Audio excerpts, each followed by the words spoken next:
When 22-year-old Emma Rose loses everything her father, her gallery, and $500,000 in debt, she never expected salvation to come from Manhattan's most ruthless billionaire. Damian Cross doesn't believe in love, but he needs a wife to claim his inheritance. What starts as a cold business contract becomes something neither of them saw coming. Asterisk, the eviction notice crumpled in Emma Rose's trembling fingers as rain hammered against the gallery windows, each drop like a nail in the coffin of her father's dreams. 22 years old and drowning in $500,000 of debt. She stood surrounded by empty white walls that had once showcased the work of starving artists who believed in beauty more than profit. The Rose Gallery in Lower Manhattan had been her father's sanctuary, a place where hope lived and breathed in oils and acrylics. Now it was just another casualty of medical bills and broken promises. The afternoon light filtered through storm clouds, casting everything in shades of gray that matched Emma's mood. She pressed her palm against the cool window glass, watching people hurry past with umbrellas and purpose, while she stood frozen in the wreckage of her inheritance. 6 months since the car accident that stole her father's life. 6 months of drowning in paperwork and debt collectors' calls. Her mother's cancer treatment 3 years ago had already bled them dry. But her father had hidden the loans, the mounting interest, the impossible mathematics of survival. Miss Rose. The voice cut through her despair like a blade. Emma spun around to find a man filling the doorway, his presence so commanding it seemed to alter the very air in the room. Tall and broad-shouldered, he wore a charcoal suit that probably cost more than her rent, the fabric cut to perfection across a frame that spoke of discipline and power. His dark hair was slightly damp from the rain, and when his green eyes met hers, Emma felt something electric shoot down her spine. "We're closed," she managed, her voice barely above a whisper. Permanently, stepped inside without invitation. His Italian leather shoes clicking against the hardwood floors with the confidence of a man who had never been denied anything. The scent of expensive cologne and rain followed him, filling the empty space with an intoxicating masculinity that made Emma's breath catch. "I know." His voice was deep, cultured, with a kind of authority that moved mountains and toppled governments. "That's exactly why I'm here." Emma clutched the eviction notice tighter, studying his face. There was something predatory in his stillness, like a panther deciding whether to pounce or simply observe its prey. Everything about him screamed danger. From the way he carried himself to the calculating intelligence behind those devastating green eyes. "I'm Damian Cross." The name hit her like a physical blow. Cross Technologies, artificial intelligence, youngest billionaire in the country. She had read about him in Forbes, seen his picture on the covers of business magazines, but nothing had prepared her for the raw magnetism of his presence. He was the kind of man who bought and sold companies before breakfast, who shaped the future with lines of code and ruthless ambition. "What could someone like you possibly want with a place like this?" Emma asked, gesturing at the empty walls. Damian moved closer, close enough that she could see the flecks of gold in his green eyes, close enough to feel the heat radiating from his body. "Not the gallery, Miss Rose." His gaze traveled slowly down her body and back up, making her skin flush with unwanted awareness. Emma's heart hammered against her ribs. "I don't understand. I need a wife." The words dropped between them like stones into still water. "And you need money. It's a simple transaction. Are you insane?" Emma backed away until her shoulder blades hit the window. "You can't just walk in here and propose to a stranger." "Not marriage in the romantic sense," Damian clarified, his voice clinical now, businesslike. "A contract. 1 year of your life in exchange for everything you've ever wanted. I'll pay off your debts, restore this gallery to something that would make your father proud, and set you up for life. All you have to do is pretend to love me." Emma sank into the old leather chair behind the reception desk, her legs suddenly unable to support her weight. This couldn't be real. Men like Damian Cross didn't appear in failing galleries with marriage proposals. "There's always a catch," she whispered. Damian pulled out his phone and showed her a photograph of an elderly man with kind eyes and silver hair, my grandfather's will. "He left me controlling interest in Cross Technologies, but only if I'm married by my 39th birthday. I have 3 months, and after the year, we divorce quietly. You keep everything I've given you. You're free to live however you choose." He leaned forward, his elbows on his knees, close enough that she could see the faint scar above his left eyebrow. "What do you have to lose, Emma? This place is already dead." The cruelty of the truth cut deep. Emma looked around at the empty gallery, thinking of the artist who had trusted her father, the community that had been scattered to the wind when the bills came due. "I need time to think. You have until tomorrow morning." Damian stood and placed a thick manila envelope on the desk. "Read the contract. Think about what your father would want. Think about the choice between pride and survival." He moved toward the door with predatory grace, then paused at the threshold. "One more thing, Emma. I don't believe in love. I don't believe in fairy tales or happy endings. If you sign that contract, you'll be entering into a business arrangement with a man who has no interest in your heart. Make sure you can live with that." The door closed behind him with a soft click, leaving Emma alone with the rain and the weight of an impossible decision. She stared at the envelope, knowing that whatever was inside would change her life forever.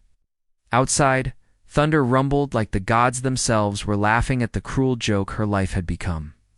Her phone buzzed with a text from her landlord. Rent was due tomorrow. She had $347 to her name in a gallery full of ghosts.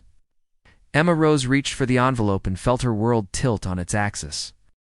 Emma's studio apartment felt smaller than a coffin as she spread the contract across her kitchen table under the harsh glare of a single bare bulb. The rain had stopped, but water still dripped from the fire escape outside her window, each drop marking time like a countdown to her decision. The legal document was thick as a novel and twice as complex, filled with clauses that would bind her to a man she didn't know for reasons she couldn't fathom. The numbers made her dizzy. $500,000 to clear her debts immediately. $50,000 monthly allowance. $5 million settlement at the end of the year. The gallery would be restored and funded for a decade. It was more money than she could spend in 3 lifetimes, enough to honor every dream her father had ever harbored. For struggling artists, but it was the personal clauses that made her cheeks burn with shame and confusion. She would live in his penthouse, attend social functions as his devoted wife, maintain the illusion of a perfect marriage. Physical intimacy was not required unless both parties consented, a clinical phrase that somehow made her skin feel too tight for her body at 22.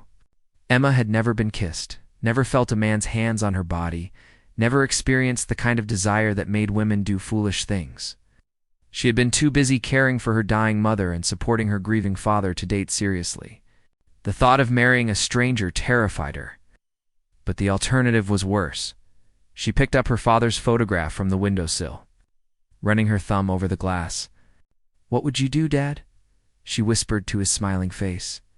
But she already knew the answer. Would have sacrificed anything for his artists, for the community he had built from nothing but hope and paint fumes. Her phone rang at midnight. Unknown number.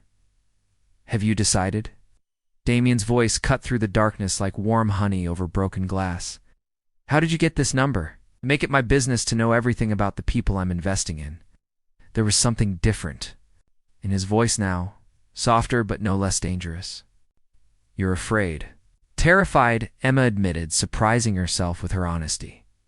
"Good. Fear keeps you smart." Pause. "Emma, I want you to understand something. I'm not a good man. I've destroyed companies, ruined lives, done things that would make you run screaming into the night. But I honor my contracts. If you sign that paper, I will give you everything I promised." Why me? The question had been eating at her all day. You could have any woman you wanted. Because you're invisible. The words hit like a slap. There's no scandal, no agenda, no family connections that would complicate things. You're desperate enough to agree and naive enough to believe I won't destroy you in the process. Emma closed her, eyes feeling tears burn behind her lids. "You really are a monster. Yes. No hesitation. No apology. The question is whether you're brave enough to make a deal with the devil." The line went dead.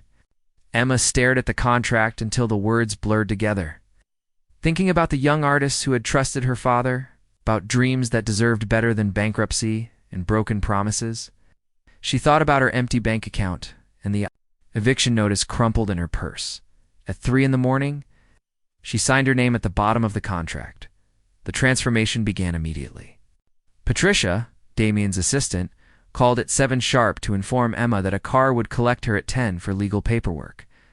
A stylist named Helena arrived at 9 with racks of designer clothes that cost more than Emma's entire wardrobe combined. Hey, mister. Cross has very specific expectations about image, Helena explained, holding up a cream-colored dress that felt like liquid silk. You're going to be photographed, scrutinized, dissected by the media. Every choice you make reflects on him. Emma tried on outfit after outfit, watching herself transform from struggling art student to someone who could move in billionaire circles. The clothes fit perfectly, which shouldn't have surprised her. Damian Cross clearly researched his investments thoroughly. What about the wedding dress? Emma asked, as Helena packed the selected outfits. Mr. Cross is handling that personally. Helena's smile was knowing and slightly predatory. He likes control. The next few days blurred together in a whirlwind of legal meetings and etiquette lessons. Emma signed prenuptial agreements that protected Damian's fortune while ensuring her own financial security. His lawyers were thorough and merciless, investigating every aspect of her life until she felt stripped bare. She saw Damian only once during the preparations. When he came to inspect the gallery restoration that had begun with shocking speed. The space swarmed with contractors following blueprints that would transform her father's humble dream into something magnificent. You work fast, Emma observed, watching workers install a lighting system that probably costs more than most people's houses. Time is money. Damian wore jeans and a white shirt that somehow managed to look more expensive than most men's suits. Are you having second thoughts? Every minute of every day, Emma thought. No. He moved closer, close enough that she caught the scent of his cologne and something uniquely him that made her pulse quicken dangerously. There's something you should know about Friday. What? My family will be there? His expression darkened. They're not warm people, Emma. They'll see through our arrangement immediately, and they won't be kind about it. Don't take anything they say personally, Emma nodded, though the thought of meeting his family made her stomach clench with anxiety. Damian, can I ask you something? Of course. What happened to make you so cynical about love? For just a moment, his carefully controlled expression cracked. Emma saw something raw and bleeding behind his green eyes, a wound so deep it had never properly healed. Then the mask slipped back into place, cold and impenetrable as winter. Not part of our agreement, he said, his voice arctic. He walked away without another word, leaving Emma alone with the echo of his footsteps and the certainty that she was about to marry a man whose heart had been destroyed long before she ever met him. Friday morning arrived, gray and drizzling, as if the sky itself was weeping for the mockery they were about to make of marriage. Emma stood before her mirror wearing the wedding dress that had been delivered the night before, simple but elegant white silk that fit her like a second skin. For one dangerous moment, she allowed herself to imagine this was real, that she was marrying a man who loved her. The fantasy shattered when her phone buzzed with a text from Patricia, car arriving in 5 minutes. Don't be late. Emma took one last look at her reflection, at Emma Rose, who was about to disappear forever. In a few hours, she would be Mrs. Damian Cross, wife to one of the most powerful men in the country. She had no idea what came next, but she knew with bone-deep certainty that there would be no going back.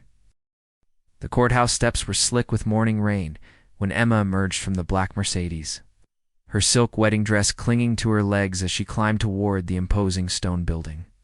Damian waited at the top, devastatingly handsome in a navy suit that probably cost more than most people's cars. When he saw her, something flickered in his green eyes that made her breath catch in her throat. You look beautiful, he said, offering his arm with the practiced grace of a man accustomed to being watched. Thank you, Emma whispered, her voice lost in the sound of her heartbeat thundering in her ears. The ceremony was brief and surprisingly moving despite the clinical nature of their arrangement. When Damian slipped the platinum ring onto her finger and promised to honor and cherish her, Emma felt tears prick her eyes. The words were lies, but they sounded so sincere falling from his lips that, for a moment, she could almost believe them. "You may kiss the bride," the judge announced. Damian cupped her face gently in his hands, his thumbs tracing her cheekbones with surprising tenderness. When his lips met hers, soft and warm and devastatingly skilled, Emma felt her entire world tilt on its axis. It was her first kiss, and even though she knew it was performance, it sent electricity racing through every nerve ending. "Hello, Mrs. Cross," he murmured against her lips, his breath warm and intoxicating. Emma Rose had ceased to exist. In her place stood a woman bound by contract to a man who had just kissed her like he meant it. The reception was held in Damian's penthouse, a stunning space on the top 3 floors of a Manhattan skyscraper that redefined Emma's understanding of wealth. Floor 2 ceiling windows offered breathtaking views of the city, while original Picassos and Monets adorned walls that probably cost more than most people's houses. Everything was perfect, elegant, and completely soulless. Emma stood beside Damian, playing the part of the blushing bride as they greeted his business associates and family members. His mother, Catherine Cross, was a silver-haired woman with ice-blue eyes and a smile sharp enough to cut glass. "So you're the gallery girl?" Catherine said, her voice dripping with disdain as she looked Emma up and down like she was appraising livestock. "How quaint." Mother Damian's voice carried a warning. "Oh, I'm not criticizing, darling. Shh. Quite pretty in a common sort of way." Catherine's smile never wavered. "Tell me, dear, what attracted you to my son? His sparkling personality or his bank account?" Heat flooded Emma's cheeks, but before she could respond, Damian's arm tightened around her waist. "Emma fell in love with my charm and wit, didn't you, sweetheart?" There was something dangerous in his voice, an edge that made even his mother take a step back. Emma looked up at him, seeing the barely controlled fury in his eyes, and realized that whatever wounds his family had inflicted ran deeper than money or business rivalries. "Of course," Emma managed, forcing a smile. "He swept me off my feet." The rest of the evening passed in a blur of congratulations from people who clearly saw through their charade but were too polite or too afraid of Damian to say so. Emma smiled until her face ached, played the devoted wife until she almost believed it herself, and tried not to think about what would happen when they were finally alone. As the last guest left, Emma found herself standing in the vast living room, still in her wedding dress, feeling more like a stranger in her own life than ever before. The city sprawled below them, millions of lights twinkling like fallen stars, while she stood trapped in a golden cage 40 stories above the ground. "You did well tonight," Damian said, loosening his tie as he approached the floor 2 ceiling windows. "Your mother hates me. My mother hates everyone. Don't take it personally." He turned to face her, his green eyes unreadable. "She particularly hates the idea that I might actually care about someone. Do you?" The question slipped out before Emma could stop it. "Care about someone?" Damian's expression hardened. "I told you, Emma, I don't believe in love. I care about profit margins. And quarterly reports, I care about winning, that's all." But there had been something in the way he defended her, something protective and fierce that contradicted his cold words. Emma took a step closer, studying his face in the city lights. "What happened to you?" she asked softly. "What made you?" This way, for a moment, she thought he might actually answer. His mask slipped slightly, revealing a glimpse of the man beneath the armor. Then his phone buzzed, shattering the moment. "Excuse me?" he said, answering the call with crisp efficiency. "Cross speaking." Emma watched him pace to the far side of the room, his voice dropping to a harsh whisper that she couldn't quite make out. But she caught fragments, enough to understand. That someone was threatening something he cared about, enough to see the fury building in his posture. "No," he said sharply. "That wasn't our agreement. You change the terms now, and I'll destroy everything you've built." Emma moved closer, pretending to admire the view while straining to hear. 6 months, Damian continued, his voice deadly quiet. "That's what we agreed on. I won't let you hurt her." Her. Emma's blood ran cold. Who was he talking about? Damian ended the call and turned to find her watching him. The look on his face made her take an involuntary step backward. "I have to leave town for a few days," he said, his voice carefully neutral. Business emergency. On our wedding night. Something flickered in his eyes, gone too quickly to identify. This isn't a real marriage, Emma. Don't start pretending it is. The words hit like a physical blow, all the more painful because she had been starting to pretend. Starting to hope that maybe beneath his cold exterior was a man capable of something. More than business transactions. Of course, she said, lifting her chin with what dignity she had left. Silly me. Damian moved toward the stairs that led to what she assumed was his bedroom, then paused. There's a guest suite prepared for you on the second floor. Everything you need has been provided. He disappeared up the stairs, leaving Emma alone in the vast living room with the echo of his footsteps and the bitter taste of reality. She had signed a contract, not a marriage certificate. She was an employee, not a wife.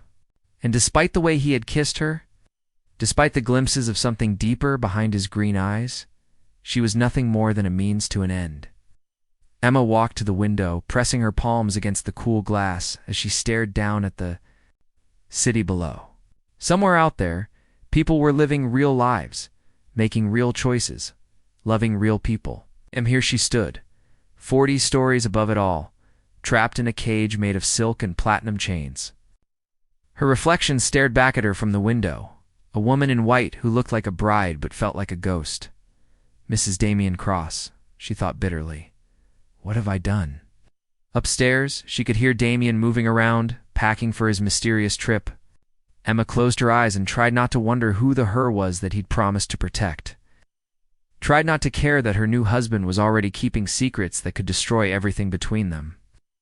But late that night, as she lay alone, in the guest suite that felt more like a beautiful prison than a bedroom, Emma couldn't shake the feeling that she had just made the biggest mistake of her life. 3 days passed in Damian's penthouse like a beautiful nightmare.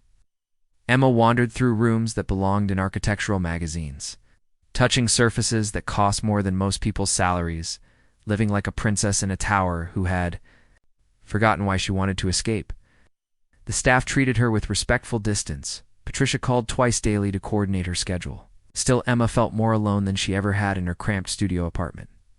She spent hours at the piano, a gleaming Steinway that probably hadn't been touched in years, playing the pieces her mother had taught her before the cancer stole her voice.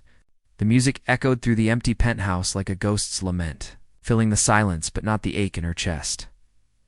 On the fourth morning, Emma was reading in the library when she heard voices from Damian's study. He had returned sometime in the night, and now harsh whispers carried through the partially open door. You promised me 6 more months, a woman's voice, cultured and desperate. The situation has changed, Vivian. Damian's voice was a scold. My grandfather's will complicates things. Emma crept closer, her bare feet silent on the Persian rug. Through the crack in the door, she could see a woman with ash-blonde hair and porcelain features, beautiful in the way that money could buy and breeding could perfect. You can't just abandon me now, Vivian continued, her voice breaking. Not after everything we've been through. You said you loved me? I said a lot of things. Damian stood with his back to the woman, staring out at the city. That was before. I knew about the cancer. Emma's breath caught. Cancer. Like her mother. I need the treatment, Damian. The experimental therapy in Switzerland. You're the only one who can afford it. And I'm paying for it. But I can't be with you anymore, Vivian. I have a wife now. Vivian laughed, the sound sharp and bitter. That little mouse you married. Please. We both know that's just business. You don't love her. Emma pressed closer to the door, her heart hammering so loudly she was afraid they would hear it. I know. Damian said quietly. I don't. The words cut through Emma like shattered glass. She had known it was just a contract, had signed the papers with her eyes wide open. But hearing him confirm it so coldly still felt like a betrayal of something she couldn't name. Then come to Switzerland with me, Vivian pleaded. We can be together while I fight this, like we planned. I can't. Damian turned to face her, and Emma saw his profile etched in pain. The will stipulates I have to be married for a full year. If I'm caught with you, if there's even a hint of scandal, I lose everything, including the money you need to live. Emma's world tilted. The phone call on their wedding night, his promise to protect her, hadn't been about business at all. Damian was in love with another woman, a woman who was dying, and he had married Emma to fund her treatment. "I hate you," Vivian whispered, but there was more love than hate in her voice. "I hate that you're sacrificing yourself for me." "I'm not sacrificing anything," Damian replied. "Love is a luxury I can't afford. Remember, this is just business." But Emma could see the lie in the rigid set of his shoulders, in the way his hands clenched at his sides. Damian Cross, the man who claimed not to believe in love, was destroying his own happiness to save the woman he couldn't live without. Emma backed away from the door on trembling legs, her mind reeling. Everything she had believed about her marriage, about Damian, about herself, was crumbling around her. She wasn't his salvation. She was his sacrifice. She made it to her room before the tears came. Great heaving sobs that felt like they might tear her apart. She had been such a fool, thinking that maybe, somehow, she could matter to a man like Damian Cross. She was nothing but a contract, convenient arrangement to fund his real love survival. A soft knock interrupted her breakdown. "Emma!" Damian's voice through the door. "I brought coffee." Emma wiped her eyes, trying to compose herself. "Come in." He entered carrying a silver tray, looking devastatingly handsome in dark slacks and a white shirt. If she hadn't overheard his conversation, she might have been fooled by the careful concern in his green eyes. "You look tired," he said, setting the tray on her bedside table. "I didn't sleep well." It wasn't entirely a lie. Damian sat on the edge of her bed. It's close enough that she could smell his cologne and feel the warmth radiating from his body. "Emma, I need to tell you something." Her heart stopped. Did he know she had overheard? "There's going to be a charity gala next week. Very high profile, lots of media attention. We need to make our first public appearance as a married couple." Of course, Emma forced her voice to remain steady. "What do you need me to do? Be perfect." His smile was sharp and cold. "Smile pretty. Say the right things. Convince everyone that we're madly in love. Can you do that?" Emma looked into his green eyes, seeing nothing but calculation and control. The man who had kissed her so tenderly at the altar was gone, replaced by the ruthless businessman who saw her as nothing, more than a useful tool. "I'm very good at pretending," she said quietly. Something flickered across his face, too quick to interpret. "Good. I'll have Helena pick out something appropriate." He stood to leave, then paused at the door. "Emma, yes, thank you for everything. You're giving up for this arrangement." If only he knew what she was really giving up. Her heart, her hope, her foolish dreams of meaning something to someone.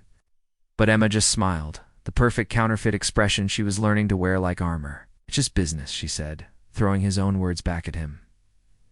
Damian's face went carefully blank. He nodded once and left, closing the door behind him with a soft click that sounded like a prison cell locking. Emma sat in the silence of her beautiful room, staring at the coffee growing cold on the tray. She understood now why Damian had chosen her. Not because she was invisible, but because she was expendable. When Vivian got better, when the year was up, Emma would disappear with her settlement money, and Damian would be free to live the life he really wanted. The thought should have brought relief. Instead, it felt like dying by degrees. That evening, Emma stood at her bedroom window, watching the sun set over Manhattan, painting the sky in shades of gold and crimson. Somewhere in the penthouse, Damian was probably making arrangements for his dying lover's care. Counting the days until he could be free of his convenient wife, Emma touched the platinum ring on her finger, wondering if Vivian knew about the woman who had married her lover to save her life. Probably not. Love made people selfish, made them take salvation wherever it was offered, without counting the cost to others. A year, Emma thought. She could survive anything for a year. And when it was over, she would take her money and disappear, leaving Damian Cross to his real love and his real life. But as she watched the city lights begin to twinkle in the growing darkness, Emma couldn't shake the feeling that surviving wasn't the same as living, and that some prices were too high to pay. No matter how desperate you were. The charity gala was held at the Metropolitan Museum of Art, where New York's elite gathered beneath priceless masterpieces to congratulate themselves on their generosity. Emma stood beside Damian in a midnight blue gown that transformed her into someone she barely recognized, accepting congratulations on their whirlwind marriage with a smile that felt carved from ice. "You're magnificent tonight," Damian murmured in her ear as they posed for photographers, his arm around her waist like a brand of ownership. "Thank you," Emma replied, her voice pitched for the cameras. "You're quite handsome yourself, husband." Word tasted like ash in her mouth. Around them, society's finest sipped champagne and whispered behind jeweled hands about the mysterious bride who had captured the untouchable, Damian Cross. If only they knew the truth about their fairy tale. Romance. "Damian Cross, you lucky bastard." Emma turned to see a silver-haired man approaching with a woman who could have been a supermodel. The man's smile was predatory as his gaze traveled over Emma with uncomfortable appreciation. "Marcus Hoffman," Damian said, his grip on Emma's waist tightening possessively. "I'd like you to meet my wife, Emma," chanted. Marcus purred, lifting Emma's hand to his lips. "I can see why you rushed to the altar. Such exquisite taste." Emma felt Damian's entire body go rigid beside her. There was something in Marcus's tone that suggested deeper meaning, some history between the two men that crackled with animosity. "How's that art acquisition business treating you, Marcus?" Damian's voice was deceptively casual, still specializing in stealing other people's treasures. Marcus's smile sharpened. "Only when they're worth the taking." His eyes fixed on Emma, with hungry intensity. "Speaking of treasures, I heard through the grapevine that your lovely bride comes with quite the artistic pedigree. The Rose Gallery, wasn't it? Such a tragedy about her father." Emma's blood turned to ice. Something in Marcus's tone suggested he knew far more about her family's situation than a casual acquaintance should. "I think we should dance," Damian said abruptly, guiding Emma toward the dance floor before Marcus could respond. As they moved together to the soft strains of a waltz, Emma studied Damian's face. His jaw was clenched, his green eyes dark with an emotion she couldn't identify. "Who is Marcus Hoffman?" she asked quietly. "Someone who destroys beautiful things for profit." Damian's grip on her hand was almost painful. "Stay away from him, eh?" "I'm serious." "Why? What does he have to do with me?" Damian's eyes met hers, and for a moment she saw something raw and desperate there. "Because he knows things. About why I really married you." Emma's heart stopped. "What do you mean?" Before Damian could answer, the music ended and they were surrounded by well-wishers again. But Emma couldn't shake the feeling that she was standing on the edge of a precipice, and that one wrong step would send everything crashing down. Later that evening, as they rode home in silence, Emma finally found the courage to ask the question that had been burning in her chest all night. "Is Vivian getting better?" Damian went completely still beside her in the back of the limousine. The city lights played across his face as he turned to look at her, his expression unreadable. "Ow! You know about Vivian? I heard you talking." "The morning you came back from your trip," Emma's voice was barely above a whisper. "She has cancer. You're paying for her treatment." Damian closed his eyes, his shoulders sagging as if a great weight had been lifted or added. "How long have you known since then?" "I know you love her. I know you married me to honor your grandfather's will, so you could keep the money flowing to save her life. Emma, it's brilliant, really. Marry the desperate gallery girl, fund your real lovers. Treatment, get your inheritance. And when the year is up, everyone gets what they want." Damian's face was carved from stone. "Is that what you think? Is that I'm using you? Aren't you?" Emma's voice cracked despite her efforts to remain strong. "I'm just the convenient wife who signed the contract and asked no questions." The limousine pulled to a stop outside their building, but neither of them moved. In the confined space, Emma could feel the tension radiating from Damian, like heat from a forge. "You want to know the truth?" His voice was dangerous, broken glass wrapped in silk. "Vivian is dying. The treatment isn't working." "She is maybe 3 months left, and there's nothing I can do to save her." Emma felt her anger crumble, replaced by something that might have been compassion if she wasn't so tired of being played for a fool. "I'm sorry, are you?" Damian turned to face her fully, his green eyes blazing with an emotion she had never seen before. "'Cause I married you thinking you were just another transaction. Clean, simple, no complications. But you're not, are you, Emma? I don't understand. You play piano at midnight when you think no one can hear. You leave coffee for the security guards because you notice they work double shifts. You donated your entire monthly allowance to fund 3 emerging artists before you'd been my wife. For a week, his voice grew rougher with each word. You're nothing like what I expected. Emma stared at him, her heart hammering against her ribs. What are you saying? I'm saying I married you to save the woman I thought I loved. And somewhere along the way, I realized I was wrong about everything. He reached out, his fingers tracing her cheek with devastating gentleness. Vivian and I, we were never really in love. We were just 2 broken people clinging to each other because we were afraid to be alone. Damian, I've been funding her treatment for 2 years. Long before I knew about the will, long before I met you. Not because I love her, but because I couldn't live with myself if I let her die when I had the power to save her. Emma's world shifted on its axis. Then why did you marry me? Because I'm a coward. His laugh was bitter, self-loathing. Because it was easier to honor a contract than admit I was capable of feeling something real.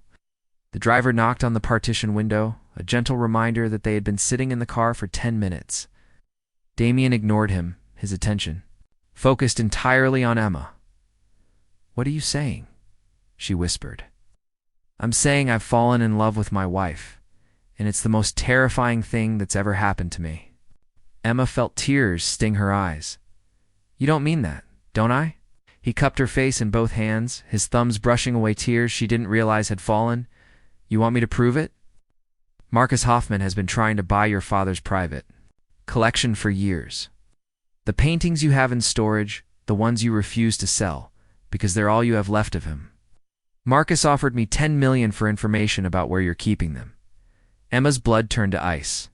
And I told him to go to hell. Damian's smile was fierce and protective. Because some things are worth more than money, and you're one of them. Emma stared at him, seeing past the carefully constructed walls to the man beneath. Vulnerable, scared, desperately in love despite every instinct telling him to run. Want your inheritance money? She whispered. What do you want? You. The word hung between them like a bridge over an abyss. I want you to choose me. Not because of a contract or a will or because you need to save someone else.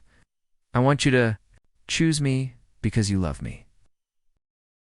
But I won't be your consolation prize. I won't be the woman you settle for because your first choice is dying. She pulled away from his touch, steel entering her voice. If you love me, really love me, then you need to let Vivian go. Not the money, not the medical care, but the emotional hold she has on you, because I won't share your heart. Damian was quiet for a long moment, his green eyes searching her face. Then he pulled out his phone and dialed a number. Vivian, it's me. We need to talk. Emma listened as he arranged to meet his former lover the next morning, her heart caught between hope and terror. Everything depended on what happened in that conversation, on whether Damian was brave enough to choose love over guilt. That night, Emma lay in her bed, staring at the ceiling, waiting. At 2 a.m, she heard his footsteps in the hallway. Her door opened quietly, and Damian slipped inside, still wearing his tuxedo, but with his bow tie undone and his shirt unbuttoned at the throat. Told her goodbye, he said simply. Emma sat up, her heart racing, and I told her that I love my wife.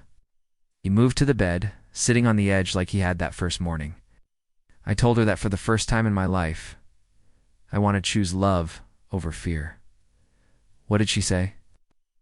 Said it was about time. His smile was crooked, vulnerable. She's known for months that we were holding on to something that was already dead. She's going to stay in Switzerland, live whatever time she has left on her own terms.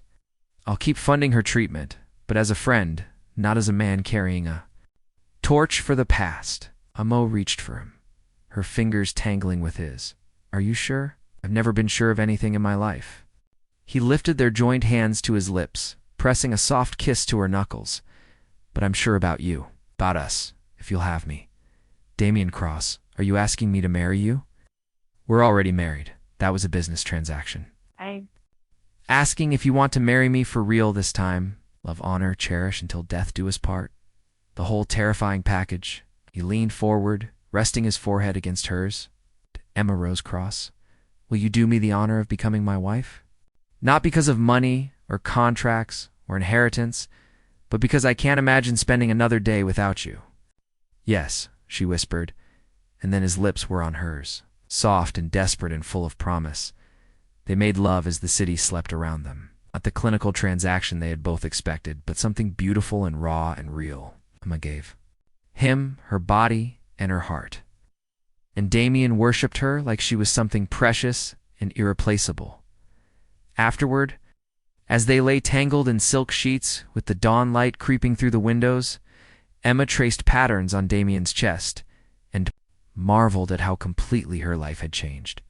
No more contracts, she said softly. No more contracts, he agreed, pressing a kiss to the top of her head. Just us. What about the gallery? What about it? It's funded for 10 years, but what happens after that? Damian was quiet for a moment. Then he laughed, the sound rich and warm and completely unguarded. Mrs. Cross, I think you're forgetting something important. What's that? You're married to a billionaire who happens to be madly in love with you. The gallery will be funded for as long as there are artists who need a place to dream. Emma smiled against his chest, feeling something she had almost forgotten how to feel: hope, joy, the certainty that she was exactly where she belonged.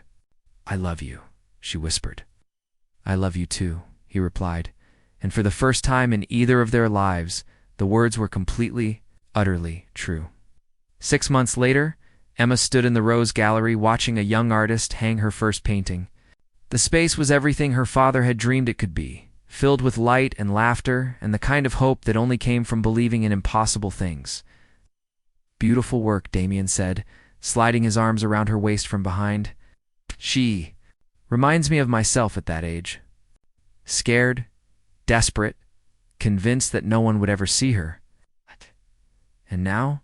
Emma leaned back against her husband's chest, watching the young woman step back to admire her work. Now she knows that sometimes the most beautiful things come from the most broken places, like us.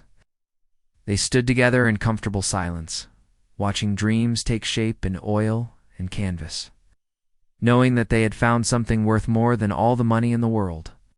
They had found each other, and in doing so, they had found themselves. Love, it turned out, was not a luxury they couldn't afford. It was the only thing that made everything else worthwhile. The end asterisk, subscribe for more emotional love stories. Like if this story made you feel something, comment your favorite part below. Follow for daily story updates.